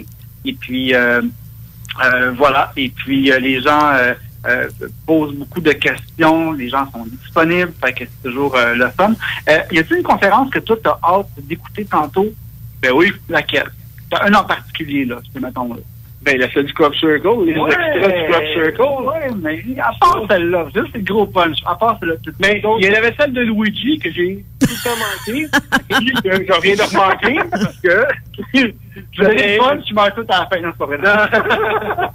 Non, mais il y avait la celle de Luigi là, que je voulais écouter, mais là, j'ai parti le projet d'avoir la radio live, que je me suis sacrifié. Mais ça fait partie de la game. Et c'est des données aussi au monde qui nous écoute. Ils vont pouvoir l'écouter en podcast aussi. Puis avoir d'autres choses que. Mais là, est-ce que toi, là, est-ce que tu as des enquêtes présentement là, sur quoi tu travailles là? À part le congrès, là, j'en ai d'autres, j'en ai une future, je ramasse des choses. Okay. On va peut-être, moi puis Jeannie, aller voir quelqu'un pour si ça va bien, ça va être... Horaire 1, 2, 3, 4. Ça va. Mais, mais non, on va être obligé de couper là-dessus parce que là, j'ai Éric ici en studio pour l'émission qui s'en vient, Codef 3.0. Je sais que Manon essaie de nous appeler, mais je peux pas prendre l'appel parce que je suis déjà au téléphone avec Jean-François. Comment ça va, Éric? Hey, moi, ça que ton micro, pourtant, t'as pris le... Ah, c'est le bleu, c'est l'étiquette jaune qui n'a pas à bonne place. OK, je voyais... Vas-y. Le problème technique est une présentation. Ben oui, je suis bonne là-dedans. Je suis bonne. Oui, c'est ça. Le problème technique, on t'aime. Ah ben oui, moi aussi. Alors, Éric, on parle de quoi à votre émission aujourd'hui? Comment on fait de l'argent en dormant? En dormant? Ah oui, en dormant. Ça arrive. Hey, ça, c'est Les mystérieux, grands ça. font de l'argent en dormant. Après ça, on va avoir Sébastien Louis XVI qui va nous faire un tour de magie avec un de nos auditeurs. Pas vrai? Oui, on va demander d'appeler au 418-903-5969 et on va le prendre, le premier qu'on va avoir, puis il va faire un tour de magie. On va l'annoncer quand ça va être là, le moment. Ben, appelez pas tout de suite, là. Non, pas tout de suite, là. Ben, vous pouvez faire de la magie avec Carole, mais ça, non, mais je sais pas si elle est bonne. Moi, je peux vous faire disparaître de même. Moi, je peux essayer de piton drop, là, c'est fini, là. Alors, je vous remercie beaucoup. Merci, Éric. Je te souhaite une bonne émission tantôt. Maintenant, on va être au téléphone, justement. Je sais pas, elle s'en vient ici? OK. Bon, ben, pauvre elle. Je sais pas si c'est elle qui essaye d'appeler en studio. Mais Manon, tu vas pouvoir essayer dans à peu près 2 minutes, si tu veux. On va reprendre. Je vais essayer de prendre ton appel, mais je pouvais pas, sinon je droppais mes invités d'aujourd'hui. Alors, je remercie Alain Desroches, Sylvie Lamotte, Luigi Vanditelli, Janie Chariveau, Éric Tessier d'avoir été là. Et merci beaucoup, Jean-François, pour le travail colossal que tu as fait, parce que ça a été une vraie grande première aujourd'hui pour l'émission Zone Parallèle. Puis j'ai vraiment apprécié d'être en direct de ce grand séminaire MUFON. Mais je vous rappelle aussi que, en parlant d'ufologie, c'est un week-end très ufologique aujourd'hui, en fait. Et on a d'autres événements aussi. Ben, il y a plusieurs événements en même temps, à part, mais quoique le séminaire, c'était le plus gros événement à ne pas manquer aujourd'hui. C'est ça. Exactement. Mais il y a le souper ufologique de la Q au restaurant Le Al Raouche, situé sur un Ribourassa S à Montréal-Nord. Ça n'a aucun frais d'entrée parce qu'eux autres, ils ne payent pas pour la location du restaurant. Il y a le souper ufologique du Garpan aussi, qui est situé au restaurant Normandin sur le boulevard Wilfrid Hamel à Québec. Eux autres, c'est 12 $ pour assister parce qu'ils louent la salle, donc c'est encore des frais. Bref, moi, je suis très contente d'avoir parlé avec Luigi, surtout Sylvie, les trois, tout le monde, en fait. Je suis contente d'avoir parlé à tout le monde. C'est tous des gens qui sont jamais venus à la radio, sauf Éric, qui est comme un peu mon complice dans nos plans comme on dirait, je dirais pas le plan de nègre, là, mais on a des... on fait nos plans machiavéliques, ufologiques, on va dire ça comme ça. Mais merci beaucoup la gang et merci beaucoup aussi à Marc Saint-Germain d'avoir autorisé qu'on fasse une émission de ce genre-là parce que ça n'a jamais été fait encore. Non, c'est vrai. Puis j'apprécie grandement. Et la semaine prochaine... Je pense que la recette est quand même bonne. Fait que éventuellement, je pense que tu travailles fort au contenu d'émission. Puis je peux te garantir qu'on va avoir de nouvelles entrevues, des super de belles événements. On va toujours essayer d'être en direct le plus possible avec toujours du gros client. Exactement. 96.9. Exactement. Et la semaine prochaine, je reçois le comédien Patrice Cocro. Ça va être encore une émission très intéressante. Et Manon Derry va être là aussi la semaine prochaine. Sur ce... Je dois vous laisser. On se rejoint plus tard parce que je vais quitter. Ben oui, pas avec une brique finale, mais je m'en viens. OK? Oui. Merci beaucoup à toute la gang. Je vous souhaite une bonne semaine, une bonne fin de congrès à tous les membres de MUFON et tous les invités qui sont là. Merci beaucoup encore une fois, Éric. J'apprécie énormément. Là-dessus, je vous souhaite une bonne fin de semaine et à la semaine prochaine. Bye-bye.